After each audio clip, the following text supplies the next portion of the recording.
Dear TrainerRoad team, been a long time listener and a fan of the product, and I have a question, maybe particularly for Amber. I've primarily been cycling with men because not many women are cycling in my area, and I'm also a woman.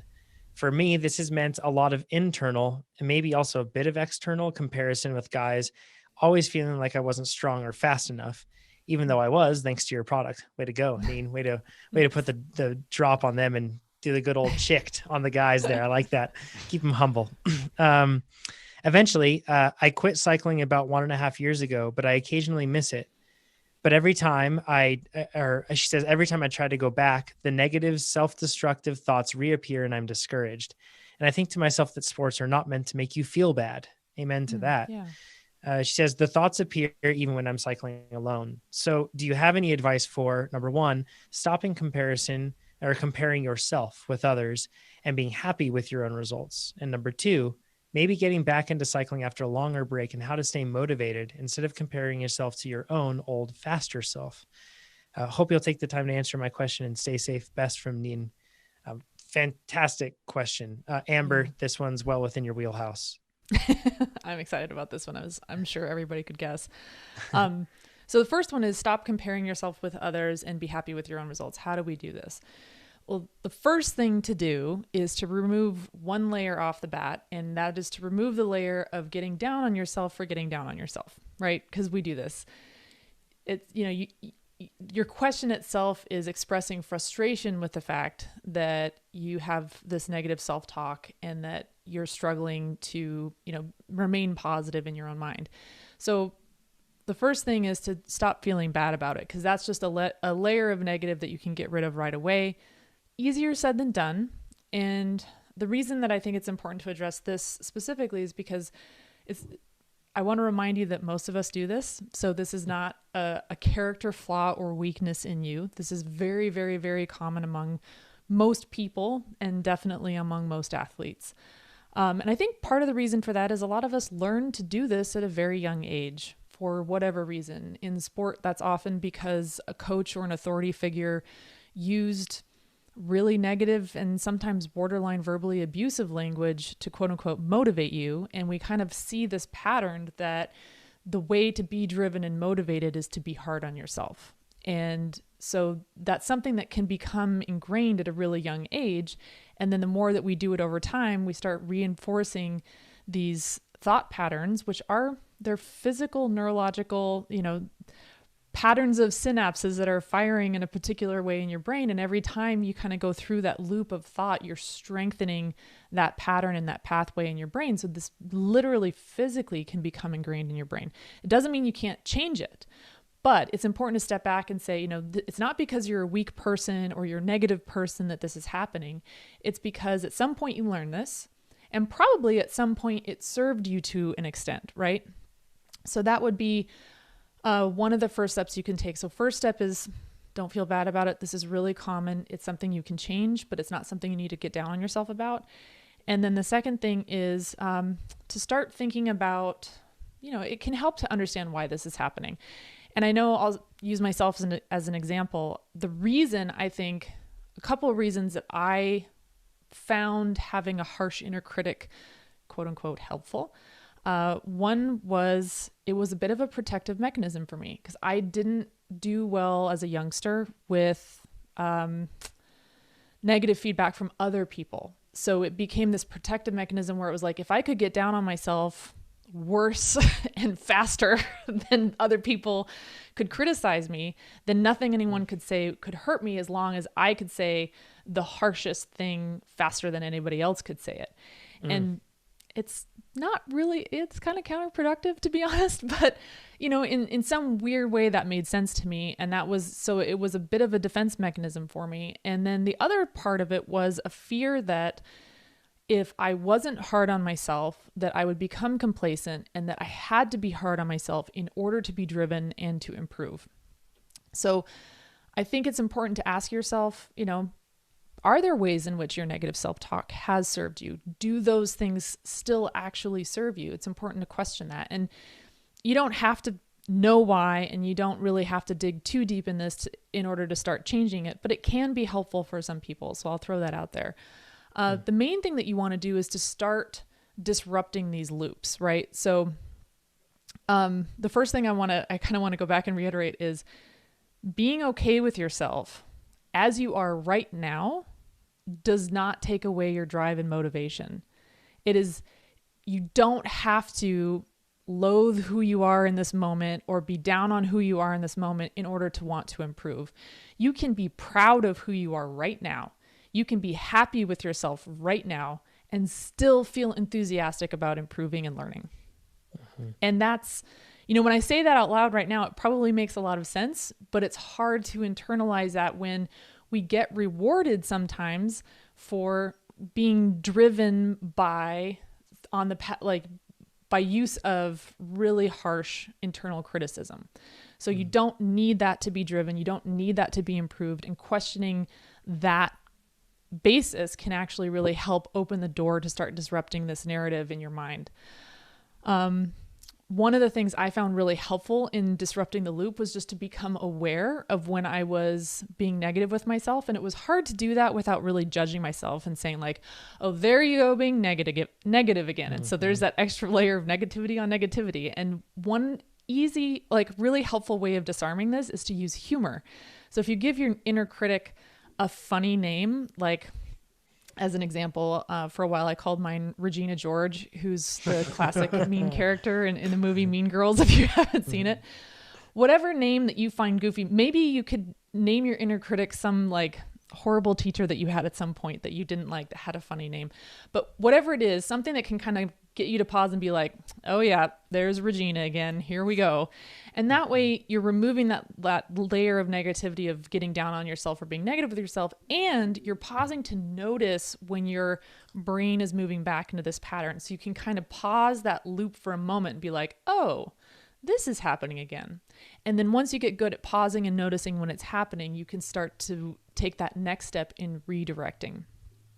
So I would start there. Don't get down on yourself for this. You're already doing that enough. It's okay. And give your critic kind of a funny name, and, take time to acknowledge that this is probably something you learned at a young age, and it may have served you to an extent at some point. And that doesn't mean it still serves you, and it doesn't mean you need to continue this pattern. And then as far as getting back into cycling after a long break and how to stay motivated instead of comparing yourself to your older, faster self, I think one way of thinking about this is when athletes get injured. You have this injury and your first thing is, okay, I got to get back to where I was right before I got injured, instead of resetting your 0 point to the moment you got injured. And let's say you had a bad crash, you got injured, and you're coming back from that. Reset your 0 point to the moment of that crash, right? When you hit the deck. And then when you're comparing all of your progress to that 0 point, it starts to feel pretty motivating because you're improving by leaps and bounds, and that's really cool. So I think if you're coming back to the sport from a long hiatus, you have a new 0 point. You have a fresh page, and that's how you want to define this path. This is a new path. You have accumulated all kinds of cool new life experiences. You have evolved as a person, so you're even kind of a different person at this point. And as this person that you are today, it's okay to be proud of yourself. It's okay to be happy with where you are. And you can get excited about that journey forward and say, let's see what I can do. Let's see what this person today that I have become now can do. Let's see how I can improve. So resetting that 0 point is really helpful. And then commit to the long haul with this, right? This isn't about fast, immediate gains. This is about settling in. This is about water cutting stone, committing to the process. You're committing to a process and not to an end point. You're committing to the process. And so if you're framing it as a process, then it's like, let's see what I can do. Embrace it with curiosity and enthusiasm. It's not about going back to where you used to be. It's about imagining what you could become in the future. So it's a never-ending learning process. No one ever finally gets it. And we're all still moving on our own paths, including me. And I'm pretty sure everybody on this podcast too. Oh, absolutely. I feel like you've been talking about me this whole time. Super weird to talk about Alex when he's here and not talk to you. These last few questions have just been my life on blast. Alex, I saw you raise your hand at one point. Is there something that you wanted to add that you still want to share? I just wanted to share a personal story. Amber was talking about how like you almost like value that negative insight, and like I had this, Mm-hmm. I failed my 4x15 workout a while back, and like I almost like tried to let it run its course of negativity, because in my mind I was like, if I kind of let it die, then I it's the same drive in my head that makes me fast, right? Is the same drive that makes me upset that I failed. So I was scared to like Mm, be okay with it, because then I'm mhm. scared once it comes time to push, then I'm going to be complacent. I'm going to be like, okay, well, I'm just okay with that kind of thing. So it's like there is that fear that they're one and the same. They're the same drive that makes you fast, that makes you upset to not succeed. So Mm-hmm. Ooh, again, that's a that felt super like good point. my story was being told Yeah. on the podcast. Because it's like, am I lowering the standard that I'm setting for myself if I show myself compassion for in a moment where I come up short? Yeah. Absolutely. And to your point too, like I actually I'm not sure if this point was made here yet. There are times when you do have to tell yourself get up and go or do this or stick to Mm-hmm. it. Like you have to. You know, like the this isn't it's really tempting to see things always as like an all or nothing approach, and kind of like 100% this or 100% that and nothing else in between. But there are times when you have to be critical of your own performance or your own choices. Like you have to, because we're not perfect. Like we do make mistakes. There are mistakes that are made because we weren't able to follow through with something. And there are mistakes that were made because we just chose not to do something. Now, if you think about the mistakes that are made when you were doing a workout and you couldn't complete it, in most cases, that's not a mistake where it was like you chose to just quit. And many Mm-hmm. times it's because many other factors came in and made it really hard to be able to perform that day. So Yeah. it doesn't really make sense to punish yourself, right? For that sort of a thing.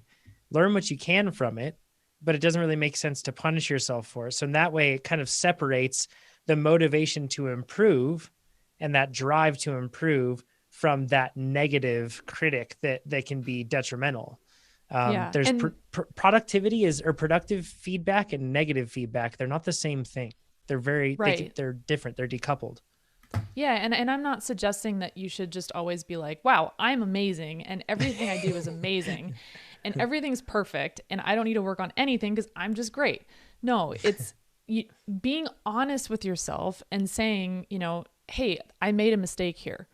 That there's a huge difference between saying, "Huh, I really made a mistake with this one. And man, I let myself, stay up too late watching Netflix 4 nights in a row. And I really didn't eat that well today. And man, totally botched that workout." And saying, okay, what can I take away from this? Let's see. Well, if I can nail down my sleep better, here are the learnings that I can take away from this so that I can do better next time. Let's see what we can do when I've got really great sleep and really good fueling.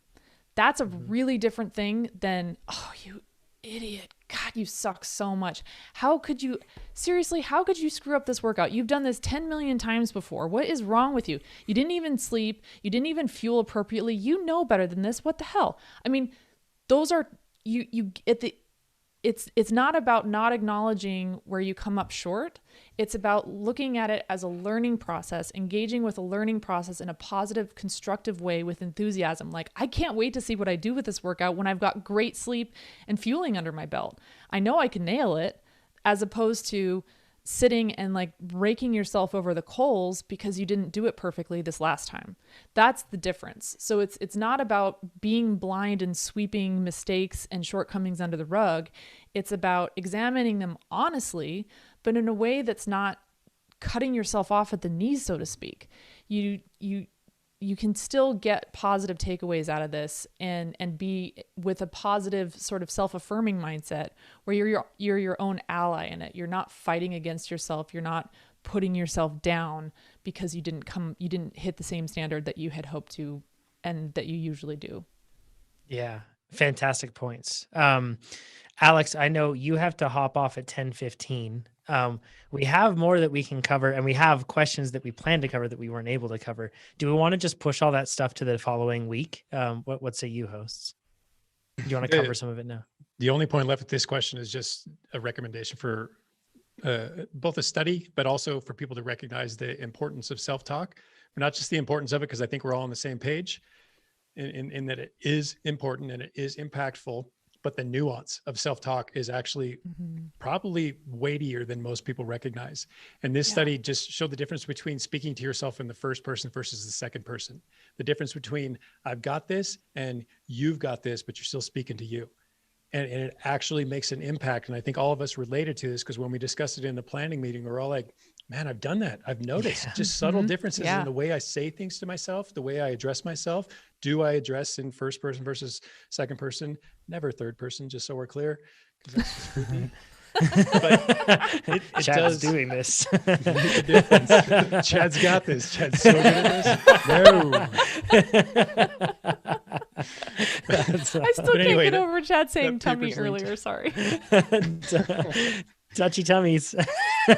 Lots of visuals going on with that one. But yeah, that's a super good point. It becomes more effective and powerful when you aren't just speaking in the first person. You can inject doubt into that. You can doubt yourself when it's just you saying it. When other people are saying it, it can, and you feel like they're supporting you, it can help it. So even in self-talk, that can be there. Even if that person's you. Yeah. Yeah. At least that's what the study showed. So it's interesting and definitely thought-provoking. Yeah. If you like this video, make sure you give us a thumbs up. If you didn't like this video, you can give it a thumbs down, but let us know what you would have done differently in the comments below. If you want to see more of these videos, make sure you subscribe to our YouTube channel. And if you want to become a faster cyclist, check out TrainerRoad.com. Do it. If you think I have better hair than Jonathan, give it a thumbs up. If not, leave a comment. My hair is better than his.